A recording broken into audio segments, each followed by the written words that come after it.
नमस्कार मित्रों, जीडी गुरु चैनल पर आप सभी का स्वागत है।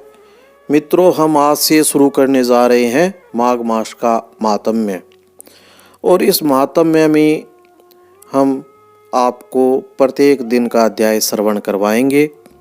तो आप इस प्रत्येक अध्याय को श्रवण करने के लिए मुझसे जुड़े रहें और चैनल को सब्सक्राइब कर लें ताकि आपको हर कथा का नोटिफिकेशन आपको मिलता रहे। सूत जी बोले, हे मुनिजनों, उस तपस्वी ने उन वचनों को सुनकर राजा ने विनीत भाव से कहा, हे विप्र, मैं माघ मास के स्नान के फल को नहीं जानता हूँ। आप कृपा करके मुझे विस्तार पूर्वक कहें। राजा के इन वचनों को सुनकर तपस्वी ने कहा, हे राजन, अब सूर्योदय होने वाला है, अतः इस समय स्नान करने का शुभ मुहूर्त है। यदि कथा प्रसंग में समय नष्ट हो गया तो तुम्हारा यह एक शुभ समय हाथ से निकल जाएगा। इस समय मेरी बात मानकर तुम स्नान करो और घर लौटने पर अपने कुल गुरु वशिष्ठ से इस प्रसंग को पूछ लेना। इतना कह तपस्वी स्नान करने चले गए। राजा ने उनके वचनों को हृदय में धारण करके अपने साथियों सहित सरोवर में स्नान किया। प्रातः होने पर राजा अपने राज्य में पहुंचा। उसके मन में तपस्वी के शब्द गूंज रहे थे। अतः राजा दिलीप शीघ्र ही सुंदर वस्त्रों और आभूषणों को पहनकर अपने सुयोग्य मंत्रियों को साथ लेकर महल से निकला। बंदीजन राजा की स्तुति गाने लगे। राजा योग्य उपहार लेकर गुरु वशिष्ठ के आश्रम की ओर चले। वहां पहुंचकर उसने श्रद्धापूर्वक गुरु को नमस्कार किया और साष्टांग प्रणाम किया। वशिष्ठ जी ने राजा को यथोचित सत्कार करके आशीर्वाद दिया और कुशल पूछा। वशिष्ठ जी के सम्मुख बैठकर राजा ने आदर से अपना सिर झुकाकर बड़े ही विनीत स्वर में उनसे यह कहा, हे भगवान, आपकी कृपा और आशीर्वाद से मैं पूर्णतया प्रसन्न हूँ।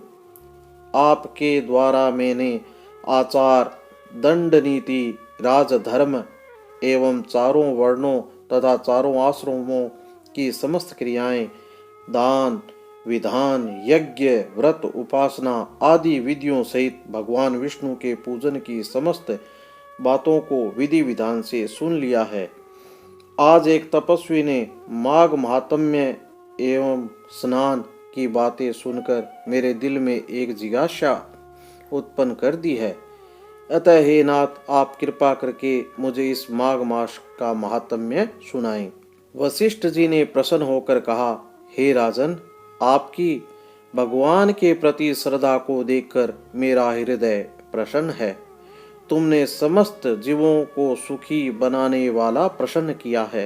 माघ मास परम पवित्र मास है, जो मनुष्य गो, पृथ्वी, तिल, वस्त्र, स्वर्ण, अन्न आदि अन्य उत्तम दानों को बिना किए ही स्वर्ग जाने की इच्छा करता है, वह इस माघ मास में स्नान करके स्वर्ग प्राप्त कर सकता है। माघ मास में स्नान द्वारा प्राणी सीधा बैकुंठ को जाता है। जो व्यक्ति त्रिरात्रि तक कृच्छ, चंद्रायण एवं पराक व्रत के द्वारा अपना शरीर सुखाना नहीं चाहते, परंतु मन में स्वर्ग जाने की इच्छा रखते हैं, उन्हें माघ मास में स्नान करना चाहिए। वैशाख मास में होम और दान, कार्तिक मास में तप पूजन होते हैं, परंतु माघ मास में स्नान करने से विशेष प्रभाव है। जो प्राणी बिना यज्ञ, दान, होम किए यदि स्वर्ग जाने की इच्छा करे, उसे माघ मास में नदी, सरोवर आदि में सूर्योदय से पूर्व स्नान करना चाहिए। माघ स्नान का फल कामधेनु के समान है। विद्वान पुरुषों का कथन है कि माघ स्नान करने वाला प्राणी अनंत फल प्राप्त करता है, वह राजा होता है। माघ स्नान चाहे सकाम हो, चाहे प्रजा के लिए अथवा हरि भगवान के लिए ही हो, और चाहे किसी के निमित्त हो, माघ स्नान करने वाला अनेकों फल को प्राप्त करता है। मकर संक्रांति में अन्न त्याग कर अदिति ने 12 वर्ष तक माघ स्नान किया। इससे त्रिलोकी ने उज्जवल करने वाले 12 पुत्र प्राप्त किए। माघ स्नान के प्रभाव से ही अरुंधति सुभगा स्वर्ग को गई और सची परम रूपवती होकर स्वर्ग में राज्य करती थी। अनेकों प्राणियों ने जिन्होंने माघ स्नान किया है और नियमों का पालन किया है, उसने सुंदर अप्सराओं के नृत्य, गंधर्वों के संगीत एवं वाद्य यंत्रों से गुंजित वेद पाठी ब्राह्मणों की वेद ध्वनि से मुखरित परम पवित्र लोक में स्थान पाया है।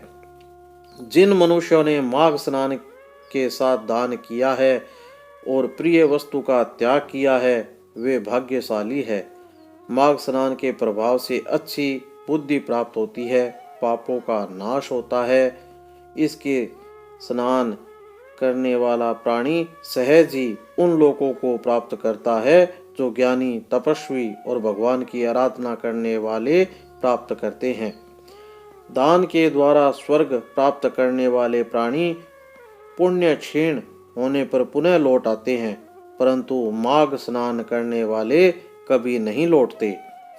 ये सदैव बैंकुट वास करते हैं। माघ स्नान करने वाले प्राणी यदि दूध देने वाली गौ का दान करता है तो वह उतने वर्ष स्वर्ग में निवास करता है जितने गौ के शरीर में रोम होते हैं। जो प्राणी माघ स्नान के पश्चात गुड़ तिल का दान करता है, उसके सभी पाप नष्ट हो जाते हैं। तिल का दान पाप नाशक है और उसके दान से प्राणी निर्मल हो जाता है। जो मनुष्य माघ स्नान करके ब्राह्मणों को जूता और कमंडल दान देता है, वह भोजन कराता है, उसे भी मोक्ष प्राप्त होती है। हे राजन, जो पापी माघ स्नान के साथ दान करता है, उसे सद्गति प्राप्त होती है। पितरों के तर्पण से प्राणी वैकुंठ पाता है। दान के द्वारा प्राणी के सभी पाप नष्ट हो जाते हैं और स्वर्ग मिलता है। माघ स्नान करने वाले प्राणी को माघ मास में यथाशक्ति दान करना चाहिए। जैसे आकाश की शोभा सूर्य से और कुल की शोभा संतान से, उसी प्रकार तप की शोभा दान से है। यह पावन प्रसंग भृगु ऋषि ने मणि पर्वत पर विद्याधरों से कहा है। उनके अनुसार माघ मास में अधिक दान करना चाहिए। मित्रों, ये माघ महात्म्य का दूसरा अध्याय आपको मैंने सुनाया। अगली कड़ी में हम तीसरा अध्याय सुनेंगे। धन्यवाद।